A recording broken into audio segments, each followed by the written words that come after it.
So, in today's video, I will just be whispering ear to ear for your relaxation and to help you sleep.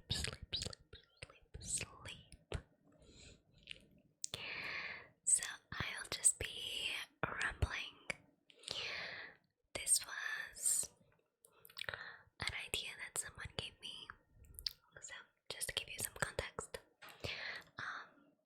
so a few weeks ago, I put on my Instagram, which you can check here, by the way. If you don't follow me, you can have a look and follow. I do put a lot of posts there, mostly stories. Anyway, I asked on my Instagram what you guys would like to see more of in the channel, and someone said that they'd like to see more of just pure talking, maybe rambling about whatever I wanted. And that person even said that sometimes less is more, and I still hadn't made a video like this, and so I thought it could be a good idea. So yeah, this video will be just me talking ear to ear. We'll also do just a few exercises, because ultimately this should help you fall asleep. So yeah.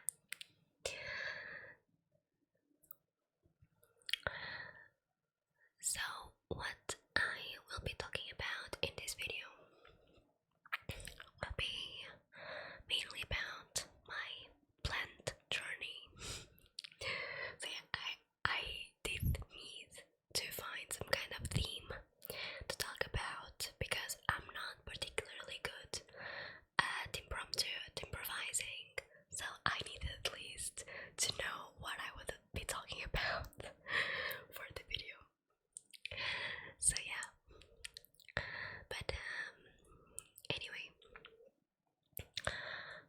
before I start talking a lot, which I already am,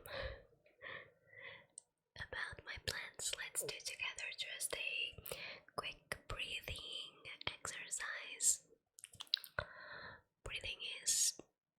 Breathing deeply really helps you relax. It's like your body is receiving some sort of message, and it understands that it needs to relax, to calm down. So it's a great way to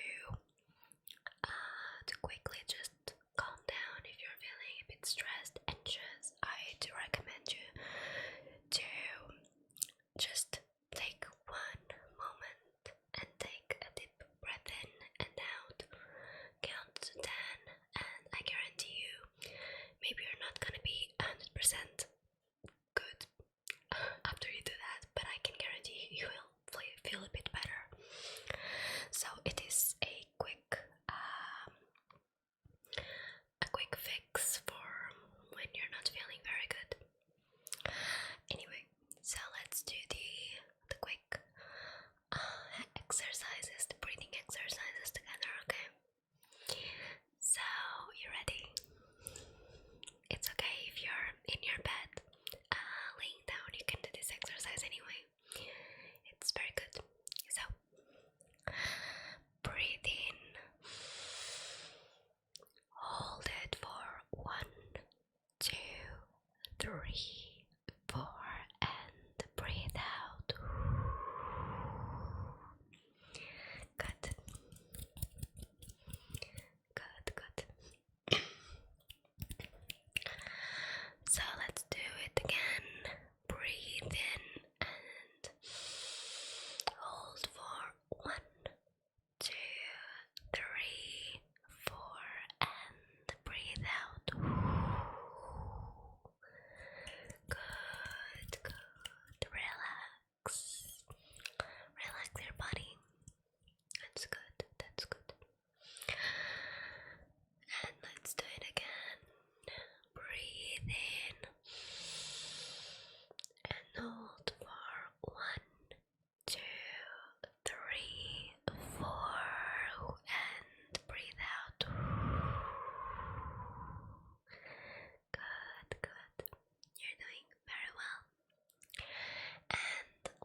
recently as well, which is when I got the plants.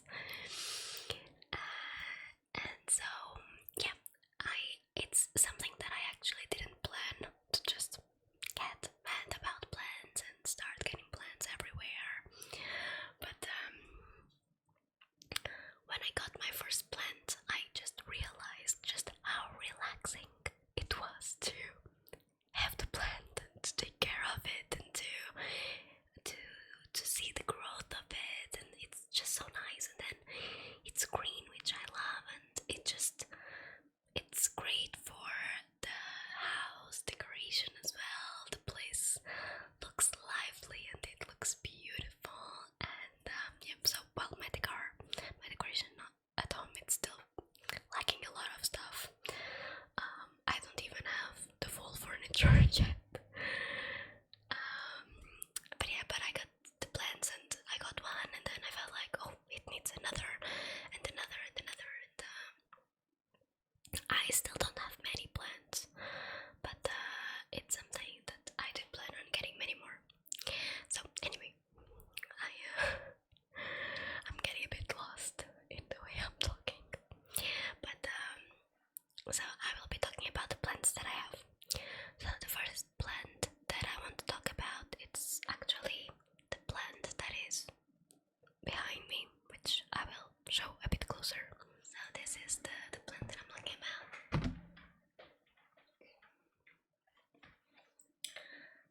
And this plant is called Monstera deliciosa. This is the species, it's called like that. So this plant is quite common to have at home, or at least I think so, because it's a gorgeous plant. It starts to get those I don't know how you call it, but it's like the leaves naturally get sliced, and it's gorgeous. And it's a plant that many people have at the house because it's very, very easy to take care of. So it's a plant that, from what I understood, loves humid weather, hot and humid weather, and you don't have to water it many times. I try to water it at least once a week now because it's winter, and from what I've read a lot about the plants, but I'm no expert, of course. It's better to just let the dirt, not the dirt, the pot get drier instead of getting too wet. So I prefer to take a bit longer, especially now in winter, to water it than to be watering it too much, because too much water can kill the plant. But if it gets a bit drier than it's supposed to, it's easier to fix. So I water it once a week, more or less, but I always check the pot if it's wet or not before I water it. And I only water it if I feel like it's already quite dry. So it's something to take into consideration when you have plants at home. Like, one thing that I've learned is to not have a schedule for water. Just don't have a schedule for water for the plants, because you don't know when they will need it. It's just better to check the soil and see if it needs water or not. Okay, so this was the first plant, the Monstera deliciosa. I think it's, well, I don't have many plants, like I've said. I still don't have many plants, but I really love this plant. One problem that I have with it, however, is that the leaves start to get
I guess I was just stupid to think that I could do it. I didn't do it. I didn't end up doing it because first of all I didn't need it, and of course I just researched it and I found out that they really need the drainage at the bottom. So if you want to put your plants in pretty pots, you can of course, but just don't. You can just put their original pots inside the pretty pot that you want. That's fine. And yeah, and when you water it, make sure that the water doesn't accumulate in the bottom of the pot because it doesn't have anywhere to escape, and it's not good for the plant to just sit in the water, or at least it's what I researched about. If there's anyone there that understands more of plants, and just to correct me if I'm wrong, but it's the little things that I've been learning about the plants. So yeah, and you know, it's, this one, well, it's still quite small, but look how pretty it is. It's just so cute. And I just love how it drops like this, and I just hope that it becomes much bigger, and then I have a lot of these branches falling, because this is on top of a little cabinet that I have on my hall, and I just think it looks so pretty with the leaves dropping. Yeah. It didn't grow much so far yet, although it's been just like a month. I don't know if it had the time to already grow, or maybe it did grow something, but I don't really notice. But yeah, I don't know.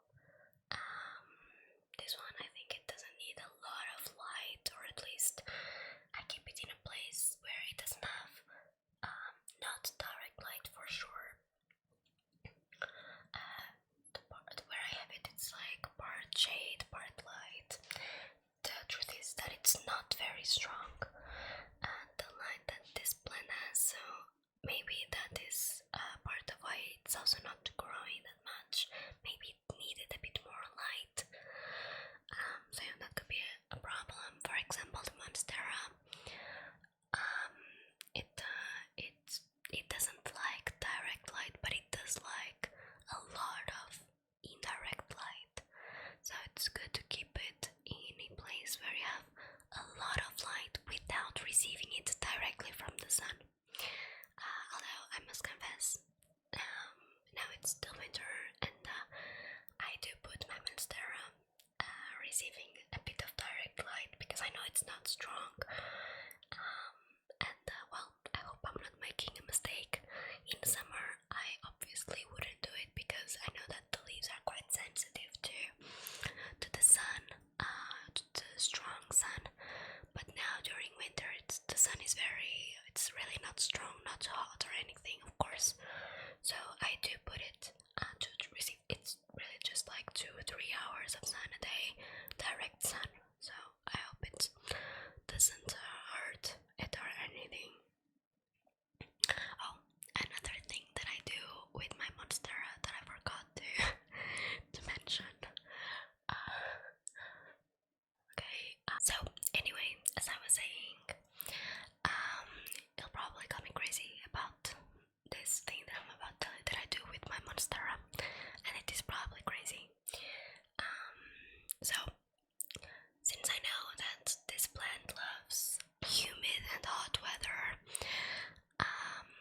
similar like tropical countries, I think. So what I like to do is when I have a shower at night or very late afternoon, I do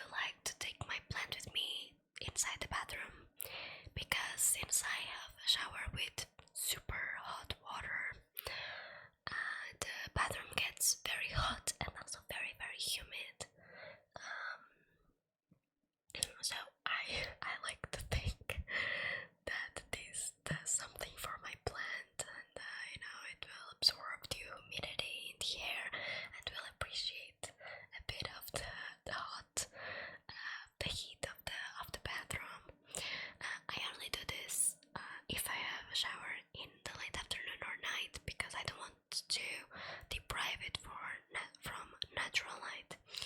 But yeah, so I take the plant and I take it with me to the bathroom, and then when I'm done, I leave the plant inside the bathroom until the bathroom is completely dry and normal temperature. Then I just take the plant back to its original place.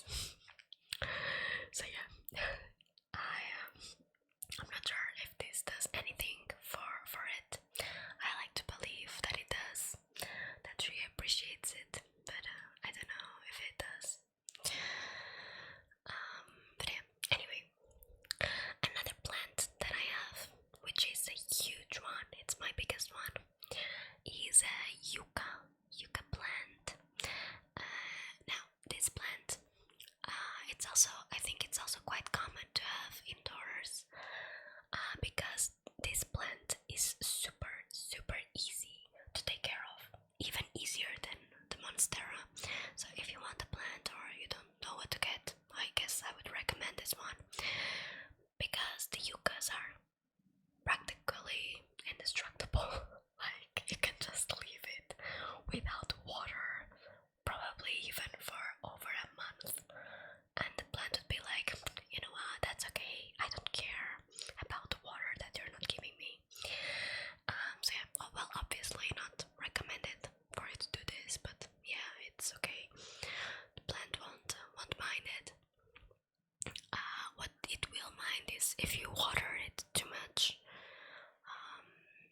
I think this is from indoor plants, at least it seems to be something very lethal, overwatering, so you should be very cautious with that.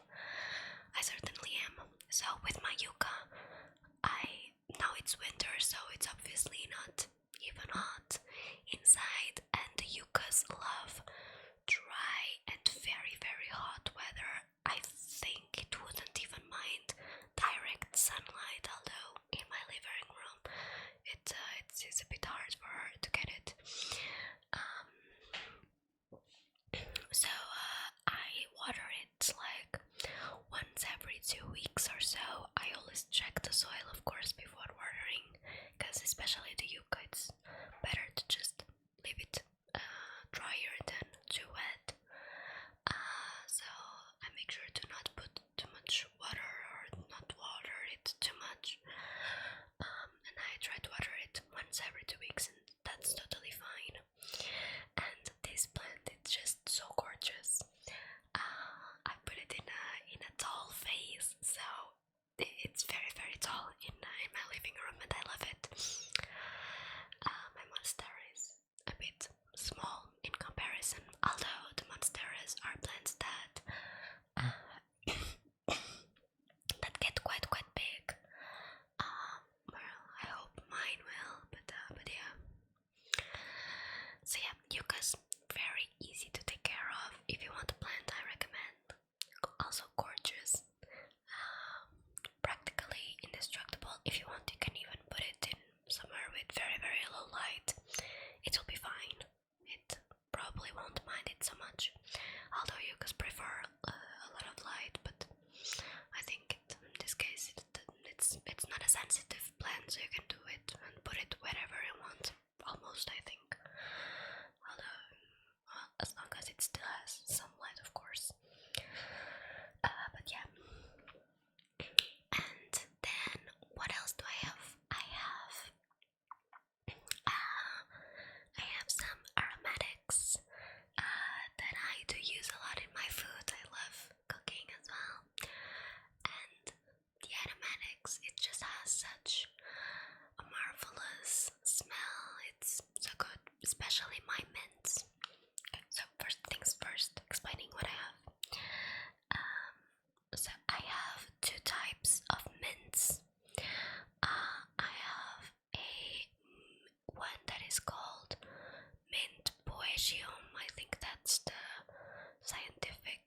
because there are two different types of mint, and they are also very different from one from another, which is also interesting.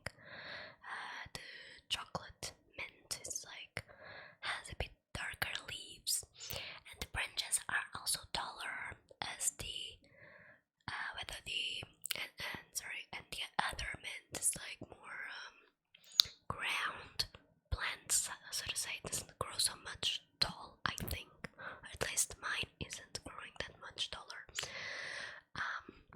But yeah, they both smell amazing. They like, as from what I understood, all aromatics like quite a lot of water, so I try to water it quite a lot. And another thing, the other aromatics that I have that I want to talk about. So I have parsley, and I have the thing that plant that all Italians use on pizza. Oh, I'm forgetting the name. Come on.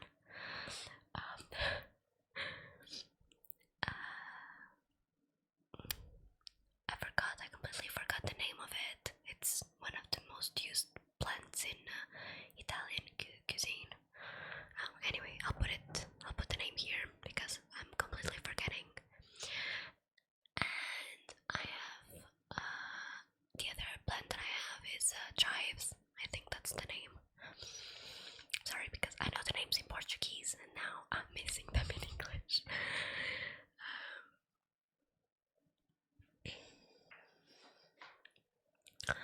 But yeah, and one thing about the aromatics is that I am very, very careful to make sure that the soil is always at least a bit humid, because aromatics love water and they do love a lot of sun too, direct sunlight.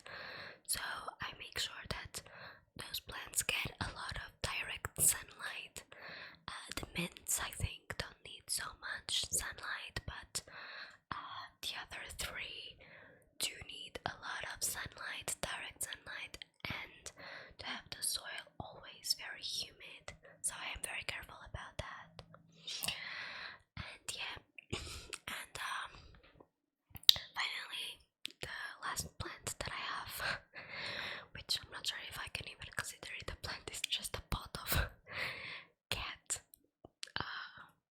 grass, and I have that one just for protection of my other plants, just to make sure that my cat has something to chew on so that it doesn't attack my other plants. Because I'm a bit scared of that, not only because of the plants but also because of the cat.